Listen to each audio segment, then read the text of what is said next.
রাজধানীর টিকাটলের কেমিক্যাল গোডাউনের আগুন নিয়ন্ত্রণে এসেছে। ফায়ার সার্ভিসের 7টি ইউনিট প্রায় 2 ঘন্টার চেষ্টায় আগুন নিয়ন্ত্রণে আনে।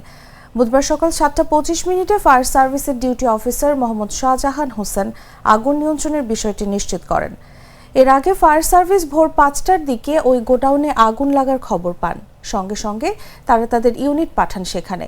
তাদের 7টি ইউনিট প্রায় 2 ঘন্টার চেষ্টায় আগুন নিয়ন্ত্রণে আনে। তবে আগুন লাগার কারণ, ক্ষয়ক্ষতি ও হতাহত নিয়ে কিছু জানা যায়নি বলে জানান তিনি। এ বিষয়ে পরে বিস্তারিত জানানো হবে বলেও ফায়ার সার্ভিসের এই কর্মকর্তা জানান।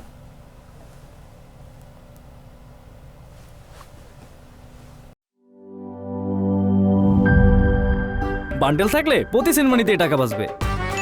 বিকাশ সেনমানি বান্ডেল কিনে জিতুন প্রতি লেনদেনে।